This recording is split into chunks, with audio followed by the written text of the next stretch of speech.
కేంద్ర మంత్రులు శివరాజ్ సింగ్ చౌహాన్, సిఆర్ పాటిల్ తో ఢిల్లీలో భేటీ అయిన సీఎం చంద్రబాబు పలు కీలక అంశాలపై చర్చలు జరిపారు.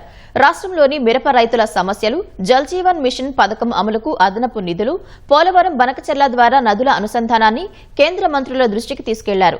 ఎంఐఎస్ ద్వారా 25% మించి మిర్చి కొనాలని కోరారు. సీఎం విజ్ఞప్తికి సానుకూలంగా స్పందించిన కేంద్ర మంత్రి చౌహాన్ ఇవాళ ఉదయం 11 గంటలకు ఉన్నత స్థాయి సమావేశం నిర్వహించాలని నిర్ణయించారు.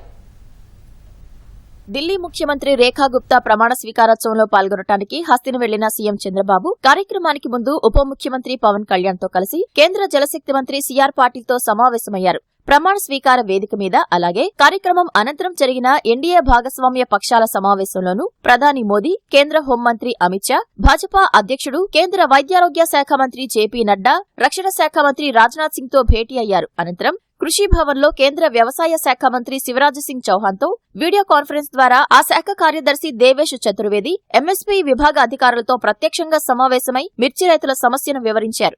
ధరలు పడిపోయి నష్టపోతున్న ఆంధ్రప్రదేశ్ మిరప రైతుల్ని ఆదుకోవాలని విజ్ఞప్తి చేశారు. మార్కెట్ జోక్యం పథకం కింద సేకరించే గరిష్ట పరిమితిని 25% పెంచాలని కోరారు. సాగు వ్యవసాయాన్ని వాస్తవ దృక్పథంతో పరిగణలోకి తీసుకుని మద్దతు ధరలు నిర్ణయించాలని, మిరప ఎగుమతుల్ని ప్రోత్సహించి రైతుల్ని ఆదుకోవాలని విన్నవించారు. దీనిపై స్పందించిన కేంద్ర మంత్రి ముఖ్యమంత్రి చేసిన ప్రతిపాదనలపై చర్చించడానికి ఈ ఉదయం 11 గంటలకు కృషి భవన్ లో ప్రత్యేక సమావేశం ఏర్పాటు చేశారు. మార్కెట్ ఇంటర్వెన్షన్ ధర ఖరారు, ఏపీ నుంచి ఎండు మిరప ఎగుమతులను ప్రోత్సహించడమే ప్రధాన అజెండాగా చర్చలు జరపనున్నారు. ఇందుకుగాను కేంద్ర వాణిజ్య శాఖ కార్యదర్శి, ఐసీఐఆర్ డైరెక్టర్, అపేడా చైర్మన్, ఉద్యానవన గణాంకాల విభాగం సలహాదారు, ధరల విభాగం సలహాదారు, హార్టికల్చర్ అదనపు కమిషనర్లను ఆహ్వానించారు. దేశంలోనే అత్యధికంగా మిరప రాష్ట్రంలోనే పండిస్తారని కేంద్ర మంత్రి శివరాజ్ సింగ్ కు వివరించినట్లు సీఎం చంద్రబాబు తెలిపారు. ఈ ఏడాది అనూహ్యంగా ఇతర దేశాల్లో డిమాండ్ తగ్గటంతో రైతులు నష్టపోయే పరిస్థితి వచ్చిందని, ఎట్టి పరిస్థితుల్లోనూ వారిని ఆదుకోవాలని కోరినట్లు వెల్లడించారు. ఆంధ్రప్రదేశ్ రాష్ట్రంలో మిరప ఎక్కువ పండిస్తారు. ఈ సంవత్సరం దగ్గర 5 లక్షల ఎకరాలు ఈ పంట వేస్తున్నారు. ఈ సంవత్సరం ఎప్పుడూ లేనంత రేట్లు పడిపోయే పరిస్థితి వచ్చింది.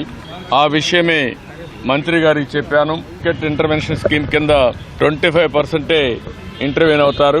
25% నుంచి ఇంకా పెంచడం, ఏదైతే రేట్ ఉందో కాస్ట్ ఆఫ్ కల్టివేషన్ ఉందో దాన్ని రియలిస్టిక్ గా తీసుకొని చేయడం, ఎక్స్పోర్ట్స్ కూడా ప్రమోట్ చేయడం. వీలైతే రాష్ట్ర ప్రభుత్వానికి ఇబ్బందులు ఉన్నాయి, తప్పదనుకున్నప్పుడు ఏం చేయాలో మేము కూడా వర్కౌట్ చేస్తాం. కానీ రైతులను ఆదుకోవడం అతి ముఖ్యమైన ఉద్దేశం. అది చేయాల్సిన కోరాను. వస్తానే ఫస్ట్ మీటింగ్ పెట్టుకుని అన్ని విధాలు ఆదుకోవడానికి ముందుకు వస్తామని కూడా హామీ ఇచ్చారు.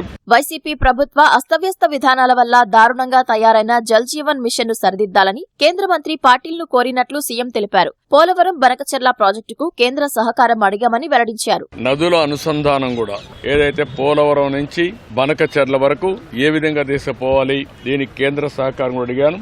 ఈ 2 ప్రాజెక్టులు అధ్యయనం చేస్తున్నారు, తొందరలో వస్తారు. గడిచిన ప్రభుత్వం జల్ జీవన్ మిషన్ ఉంది, దేశం అంతా బ్రహ్మాండంగా ఉపయోగించుకున్నారు. ఆంధ్రప్రదేశ్ రాష్ట్రంలో 1% కూడా ఉపయోగించుకోలేని పరిస్థితికి వచ్చారు. దీనివల్ల 27,000 కోట్ల రూపాయలు శాంక్షన్ చేపించి అది కూడా బోర్ల ద్వారా నిండిస్తామనే పరిస్థితికి వచ్చారు. ఇటీవల కేంద్రం ఏదైతే ఈ స్కీమ్ ఉందో దీన్ని రివైజ్డ్ గైడ్ లైన్స్ లో 2028కి పూర్తి చేయడానికి ముందుకు వచ్చారు. అంటే ఆ రోజు శాంక్షన్ అయిన డబ్బులు మాత్రం ఇస్తామని, ఇంకొక 54,000 కోట్లు కావాలి. మళ్లీ కేంద్రాన్ని ఒప్పించి, ఇది దేశం అంతా కూడా ఉపయోగించే ప్రాజెక్టు కాబట్టి ఆంధ్రప్రదేశ్ రాష్ట్రం ఒకటే కాదు, దాన్ని కూడా ఫాలో అప్ చేస్తాం. ఒక ప్రభుత్వం చేసే తప్పుడు విధానాల వల్ల, సరైన సమయంలో యాక్ట్ చేయకుండా పోయేదాని వల్ల ప్రజలు ఏ విధంగా నష్టపోతారో ఇదొక ఉదాహరణ. ఢిల్లీలో భాజపా ముఖ్యమంత్రి బాధ్యతలు చేపట్టడం ద్వారా కొత్త శకం ప్రారంభం కాబోతోందని చంద్రబాబు అన్నారు. భాజపా ప్రభుత్వ హయాంలో దేశ రాజధానిలో కాలుష్య నియంత్రణ జరిగి ప్రజల జీవన ప్రమాణాలు మెరుగవుతాయని ఆకాంక్షించారు. ఢిల్లీ సీఎం ప్రమాణ స్వీకారోత్సవం అనంతరం జరిగిన ఎన్డీఏ సమావేశంపైన స్పందించిన చంద్రబాబు కేంద్రం రాష్ట్రాల్లోని పరిస్థితులపై చర్చించి దేశాన్ని ముందుకు తీసుకెళ్లటం ఎలా అన్న అంశంపై సంభాషించినట్లు తెలిపారు.